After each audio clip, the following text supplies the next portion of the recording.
Dans l'univers scintillant du spectacle, où les relations naissent sous les projecteurs et s'évanouissent dans l'ombre des tabloïds, certaines connexions transcendent les définitions ordinaires. L'histoire de Diana Ross et Michael Jackson n'était pas une simple amitié, ni une romance classique, mais un lien complexe, tissé d'admiration, d'affection profonde et d'une intimité jamais pleinement révélée. De leur début dans les couloirs vibrants de Motown à Détroit à une relation qui a marqué des décennies, leur histoire reste l'une des énigmes les plus captivantes de la musique moderne. Ce n'est qu'en 2025, à l'âge de 81 ans, que Diana Ross, dans une conversation intime loin des caméras, a enfin partagé des fragments de vérité sur ce qui les unissait. Ce récit n'est pas une confession pour les gros titres, mais une exploration sincère d'un lien qui a défié le temps, les conventions et les attentes. En 1969, Détroit est le cœur battant de la musique soul. Motown Records, fondé par Berry Gordy, est bien plus qu'un label.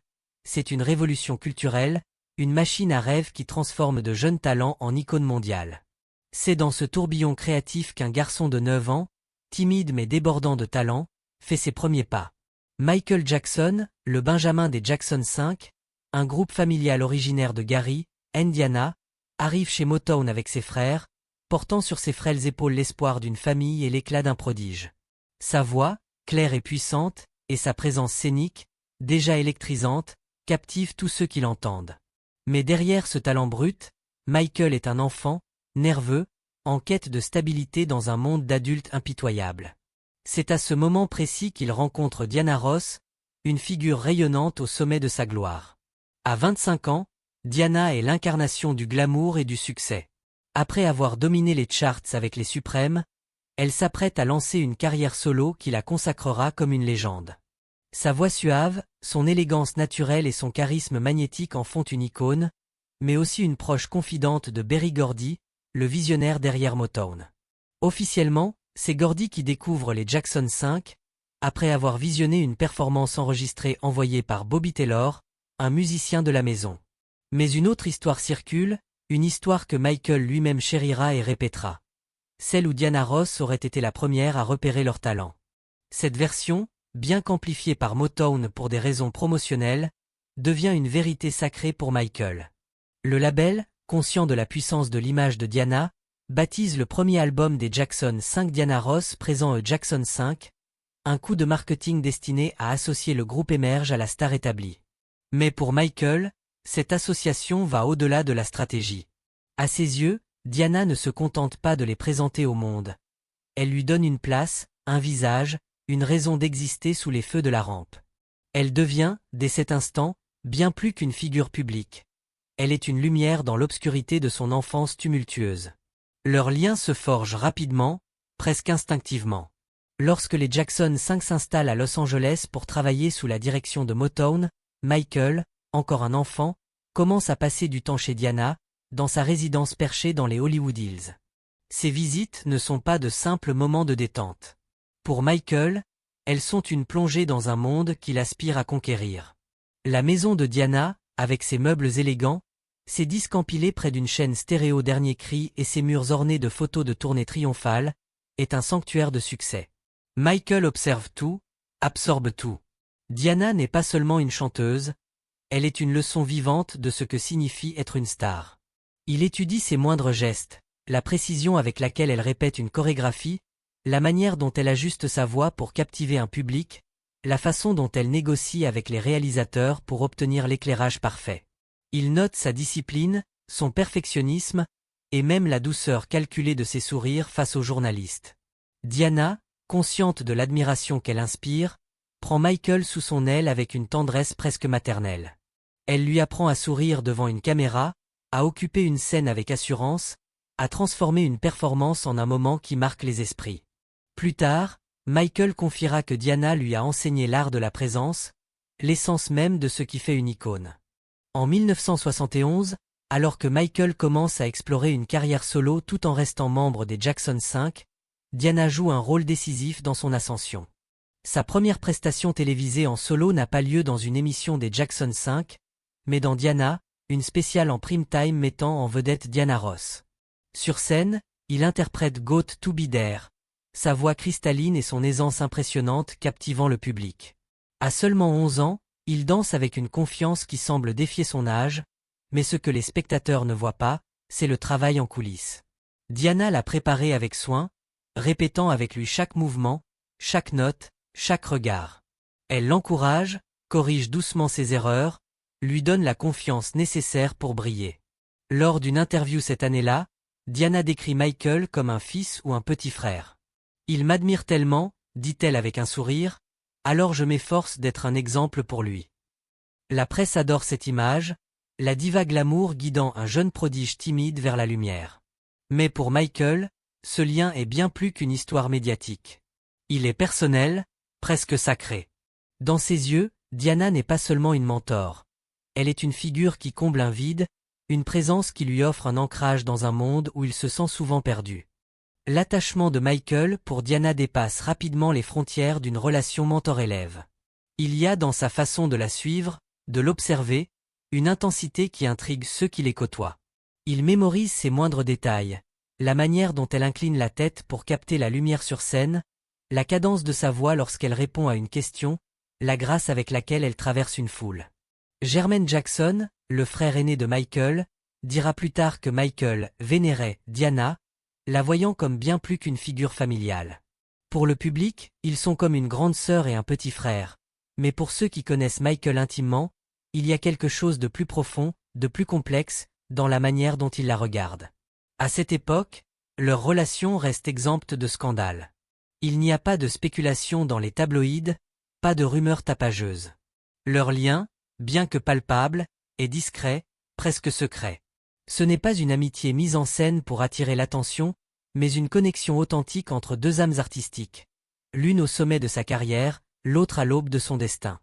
Pourtant, même à ce stade précoce, les fondations d'un lien unique sont posées, un lien qui défiera les conventions et marquera leur vie pour toujours. En 1978, Michael Jackson fait un pas audacieux en dehors de la musique pour endosser le rôle de l'épouvantail dans The Wiz, une réinterprétation afro-américaine du Magicien d'Oz. Ce film, où Diana Ross incarne Dorothy, représente pour Michael une opportunité de s'émanciper de l'image des Jackson 5 et d'explorer le cinéma. Mais au-delà de l'ambition professionnelle, c'est la présence de Diana qui semble être sa véritable motivation. À ce moment de sa vie, elle n'est plus seulement une mentor ou une idole. Elle est une figure centrale, une constante dans son univers en pleine mutation. Le tournage, qui se déroule à New York, marque une période de proximité inédite entre eux. Pendant plusieurs mois, ils partagent une routine quotidienne, loin des studios de Motown ou des scènes de concert. Contre toute attente, Diana choisit de s'installer avec Michael dans un appartement qu'il a loué dans Manhattan, plutôt que de séjourner à l'hôtel comme le reste de l'équipe. Cette décision surprend les membres de la production. Pas de manager, pas d'assistant, pas de caméra. Juste deux, dans un espace privé où ils peuvent être eux-mêmes, loin du regard du monde. Ce qui se passe dans cet appartement reste un mystère. Ni Michael ni Diana n'en parleront jamais publiquement, mais des indices émergent à travers les observations de ceux qui les entourent. Les techniciens du plateau remarquent qu'ils arrivent et repartent ensemble, partagent des repas simples dans des dîners new-yorkais, s'engagent dans des conversations qui s'étendent tard dans la nuit. Diana l'appelle « bébé », un surnom affectueux qui contraste avec la timidité légendaire de Michael. En sa présence, il semble se détendre, son rire est plus spontané, son attitude moins réservée. Pour beaucoup sur le plateau de maquilleurs, éclairagistes, assistants, il y a quelque chose de plus qu'une simple collaboration professionnelle. Pourtant, personne n'ose poser de questions directes. Leur intimité, bien que palpable, n'est jamais ostentatoire. Ce n'est pas une mise en scène pour attirer l'attention. C'est un espace qu'ils protègent, un refuge loin du tumulte de la célébrité. Pour Michael, alors âgé de 20 ans, cette période est charnière. Il n'est plus l'enfant star des Jackson 5, mais pas encore l'icône mondiale qu'il deviendra. Il cherche à définir son identité, à s'affirmer comme artiste solo. Diana, qui a déjà tracé ce chemin, devient son ancre. Elle comprend les pressions de la gloire, les attentes écrasantes, les sacrifices que demande une carrière au sommet. Pendant les pauses du tournage, ils partagent des moments de vulnérabilité. Michael lui fait écouter des démos inédites, des ébauches de chansons qui deviendront plus tard les piliers de son album Off the Wall. Elle l'écoute attentivement, offre des conseils, suggère des ajustements aux paroles. Ces échanges ne sont pas des réunions formelles, ce sont des instants où Michael s'ouvre, où il partage ses doutes et ses ambitions avec la seule personne qu'il estime capable de le comprendre. Ceux qui l'entourent notent un changement. Michael, habituellement si réservé, semble plus introspectif, mais aussi plus confiant en privé. Un assistant de l'époque confiera que c'était la première fois qu'il voyait Michael aimer sans avoir à jouer un rôle. Diana, fidèle à son habitude, ne répond jamais aux spéculations. Michael non plus. Leur silence devient une sorte de pacte, une manière de protéger ce qu'ils partagent des regards indiscrets. Aucune photo ne fuit dans la presse, aucun scandale n'éclate. Ce qu'ils vivent est réel, mais indéfinissable, un lien qui n'a pas besoin de mots pour exister. En 1982, Michael Jackson est sur le point de devenir une légende mondiale. Avec la sortie imminente de Thriller, un album qui redéfinira la musique pop et pulvérisera les records de vente, il s'apprête à conquérir le monde. Mais même au sommet de sa gloire, il reste hanté par un sentiment qu'il n'a jamais exprimé pleinement. Lors d'une interview pour le magazine Ebony, un journaliste lui pose une question anodine: « Qui est la femme idéale pour vous ?» Contrairement à son habitude de contourner les questions personnelles, Michael répond sans hésiter. « C'est Diana Ross », déclare-t-il, son regard fixé sur l'enregistreur. « Je l'aime. Si je pouvais épouser quelqu'un, ce serait elle. » La réponse surprend. À 24 ans, Michael est une superstar montante, tandis que Diana, âgée de 38 ans, est une mère et une femme qui a déjà traversé 2 divorces. La franchise de Michael, son refus de masquer ses sentiments, choque autant qu'elle fascine. Pour certains, il s'agit d'une admiration juvénile persistante. Pour d'autres, d'un coup de communication savamment orchestré. Mais ceux qui le connaissent savent que ses mots sont sincères. Michael, connu pour sa discrétion émotionnelle, n'aurait jamais parlé ainsi à la légère. Ses sentiments, nourris depuis l'enfance, sont profonds et authentiques. Diana, comme à son habitude, choisit le silence. Elle ne confirme ni ne dément. La presse, curieusement, ne la presse pas de questions, comme si tout le monde comprenait que ce moment appartenait à Michael seul.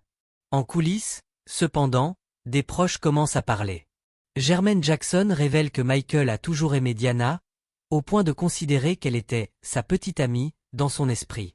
Il admet que Michael devenait jaloux lorsqu'il la voyait avec d'autres hommes, un sentiment qu'il ne cherchait pas à dissimuler au sein de sa famille. En 1985, tout change. Diana annonce ses fiançailles avec Arne Næss Jr. Un magnate norvégien du transport maritime. Leur mariage, célébré en Suisse lors d'une cérémonie intime, marque un tournant. Michael n'est pas invité.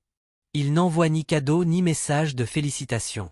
Lorsqu'on l'interroge à ce sujet, il répond avec une honnêteté déchirante: « J'étais jaloux. J'ai toujours aimé Diana Ross, et je l'aimerai toujours. » Ces mots, prononcés sans filtre, révèlent une douleur qu'il ne peut dissimuler. Dans les mois qui suivent, Michael se replie sur lui-même. Il réduit ses apparitions publiques, annule des sessions d'enregistrement, s'éloigne des projecteurs. Le monde voit une superstar au sommet, mais en privé, il est un jeune homme confronté à la réalité d'un amour non partagé. La musique devient le refuge de Michael, un espace où il peut exprimer ce qu'il tait en public. En 1987, il sort Dirty Diana, un titre provocateur qui raconte l'histoire d'une femme séduisante et manipulatrice. Le choix du prénom Diana n'échappe à personne. Bien que Michael insiste sur le fait que le personnage est fictif, une coïncidence intrigue. Le copyright de la chanson est déposé le jour exact du mariage de Diana Ross avec Arne Næss Jr. Pour beaucoup, ce n'est pas un hasard. Jermaine Jackson confiera que la chanson est une expression de la frustration de Michael, non pas une attaque contre Diana, mais un cri face à une perte qu'il ne peut nommer. Quelques années plus tard, en 1991, Michael sort Remember a Time, un morceau radicalement différent. Là où Dirty Diana brûle de tension, Remember a Time est empreint de nostalgie et de tendresse. Le clip, situé dans un palais égyptien ancien, montre Michael tentant de séduire une reine distante, une figure intouchable. Les paroles, simples et poignantes, posent une question: te souviens-tu? Selon des proches, la chanson est un hommage discret à Diana, un souvenir d'un amour qui n'a jamais pu s'épanouir pleinement. Ce n'est pas une accusation, mais une réflexion douce amère sur ce qui aurait pu être. Ces deux chansons, opposées dans leur ton, convergent vers la même figure. À travers sa musique, Michael trouve un espace pour dire ce qu'il tait en public. Après 1987, il ne parlera plus jamais de Diana dans les interviews, ni comme ami, ni comme collègue. Mais ceux qui le connaissent savent que, dans ces moments de solitude, c'est toujours à elle qu'il pense.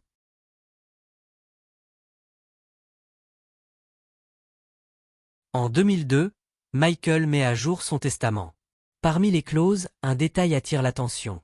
Si sa mère, Catherine Jackson, ne peut s'occuper de ses enfants, c'est à Diana Ross qu'il confie leur garde. Ce choix, surprenant pour certains, est logique pour ceux qui comprennent leur lien. Diana n'a jamais trahi sa confiance, n'a jamais exploité leur relation pour la gloire. Elle est, pour lui, une figure de stabilité, quelqu'un à qui il peut confier ce qu'il a de plus précieux. Après la mort de Michael en 2009, Diana publie une déclaration sobre « Je n'arrive pas à arrêter de pleurer. Mon cœur souffre ». Elle ne s'exprime pas davantage, fidèle à son silence. Mais un détail émerge plus tard. À Neverland, Michael avait une pièce privée, surnommée « la salle Diana » par son entourage. Là, il conservait des photos d'elle, un espace discret où il gardait une trace de ce lien indéfinissable. En 2025, à 81 ans, Diana Ross s'ouvre enfin, lors d'une conversation familiale. Michael m'aimait, dit-elle, d'une façon qu'on ne peut pas facilement nommer. Lorsqu'on lui demande si elle l'a aimé en retour, elle répond avec une honnêteté désarmante. J'avais une immense tendresse pour lui, mais l'aimer comme il m'aimait? Je ne vais pas mentir là-dessus. Ces mots, simples et sincères, confirment ce que beaucoup soupçonnaient. Leur lien était réel, mais jamais destiné à devenir une romance. Diana, consciente de l'intensité des sentiments de Michael, a choisi de garder ses distances pour préserver son équilibre. De leur rencontre en 1969 à leur moment partagé pendant The Wiz, des confessions publiques de Michael à son silence après le mariage de Diana, des chansons codées à la pièce secrète de Neverland, leur histoire est celle d'un lien qui transcende les catégories. Ce n'était ni une amitié ordinaire, ni une romance classique, mais une connexion profonde, marquée par l'admiration, l'affection et une douleur silencieuse. Pour Michael, Diana était tout, une mentor, une muse, un amour impossible.